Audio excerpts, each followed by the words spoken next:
यदि वाकई में आप अपने जीवन को बदलना चाहते हैं तो ये स्पीच आपका जीवन बदल सकते हैं।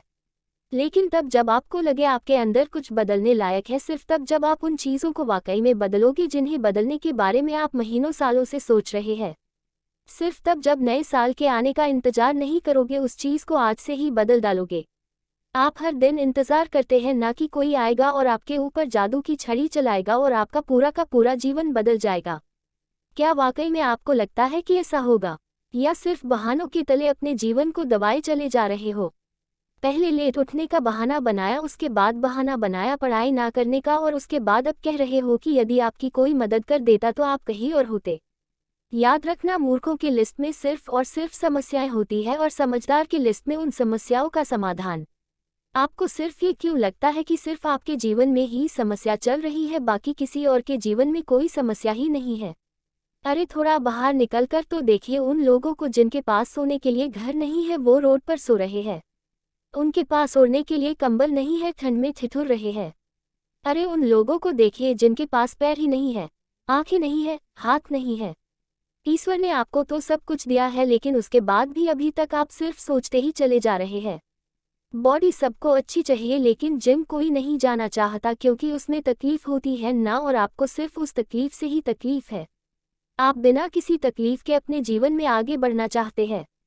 अरे चाहते तो स्टीव जॉब्स भी बहाने बना सकते थे, क्योंकि बचपन में ही उनके माता पिता ने उन्हें किसी और को गोद दे दिया था, लेकिन उन्होंने कोई बहाना नहीं बनाया और अपने जीवन में आगे बढ़े। चाहता तो वो तब बहाना बना सकते थे जब दुनिया की सबसे बड़ी कंपनी एप्पल का उन्होंने निर्माण किया और उसके बाद उन्हें अपनी ही कंपनी से भगा दिया गया। लेकिन वो रुके नहीं, झुके नहीं, अपने जीवन में हमेशा आगे बढ़ते रहे और उन्होंने नई कंपनी का निर्माण कर दिया। और चाहते तो वो तब बहाना बना सकते थे जब उन्हें कैंसर जैसी बड़ी बीमारी हो गई। चाहते तो वो कह सकते थे कि मुझे बहुत बड़ी बीमारी है, अब मैं काम नहीं कर सकता, लेकिन उन्होंने ऐसा नहीं किया। उन्होंने एप्पल को पूरी दुनिया की सर्वश्रेष्ठ कंपनी बनाने के लिए अपना 100% दिया। मुसीबतें हर इंसान के जीवन में आती है, लेकिन जीतता वो नहीं है जो मुसीबतों को देखकर बैठ जाता है। जीतता वो है जो उन मुसीबतों का, उन समस्याओं का हल निकालता है और अपने जीवन में हमेशा आगे बढ़ता है। तो आपकी जीत तय है। आप अपने आप से पूछिए कि आप मुसीबतों के सामने डटकर खड़े रहने वाले हैं या फिर हार मानकर बैठ जाने वाले हैं। हार कर बैठ जाने वालों का ये दुनिया कभी सम्मान नहीं करती, वो कभी भी दुनिया में जीतते नहीं है, वो कभी भी दुनिया में आगे नहीं बढ़ नहीं पाते हैं। याद रखना, सिर्फ अकेले रेस में दौड़कर जीतने से अच्छा है कि 10 लोगों के साथ दौड़े और हार जाए। अरे आप अपनी काबिलियत का पता तो लगाए कि आपके अंदर आया है और क्या नहीं। आप तो शुरू में ही डर जाते हैं, जब भी कोई काम शुरू करते हैं एक आधी हार आपके सामने आती है और आप हार कर बैठ जाते हैं।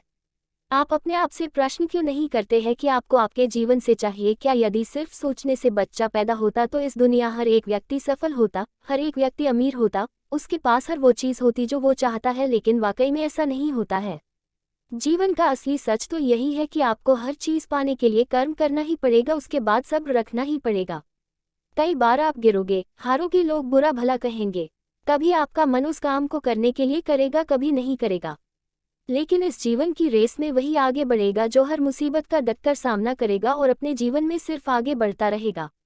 बिल गेट्स ने एक बहुत ही अच्छी बात कही थी कि मैं कभी भी अपनी क्लास में आगे बैठने वाले बच्चों में से नहीं था। मैं हमेशा ही पीछे बैठने वाले बच्चों में से था। लेकिन आज मुझे बहुत ही ज़्यादा खुशी होती है कि जो आगे बैठने वाले बच्चे थे, आज वो सभी के सभी मेरे कंपनी में काम करते हैं। इसलिए आप भी कभी ये मत देखिए कि आप आगे हैं या पीछे, ऊपर है या नीचे है। आप सिर्फ ये देखिए कि आप अपने काम को कितनी ईमानदारी, कितनी दृढ़ता और कितनी मेहनत के साथ कर पा रहे हैं। सिर्फ मेहनत, लगन और आपका आत्मविश्वास ही वो ताकत है जो आपको जीवन में आगे बढ़ाएगी। किसी और की सोच आपके प्रति क्या है उससे कोई फर्क नहीं पड़ता। फर्क इस बात से पड़ता है कि आप खुद अपने बारे में क्या सोचते हैं। आप अपने आप को एकांत में बैठाइए और अपने आप से पूछिए कि आपके अंदर कौन सी चीज़ सही है और कौन सी चीज़ गलत है। आप किन चीज़ों को इम्प्रूव करना चाहते हैं और किन चीज़ों को आप अपने जीवन से खत्म करना चाहते हैं। तो अब देर मत लगाइए और अभी इसी वक्त अपने जीवन को बदल डालिए।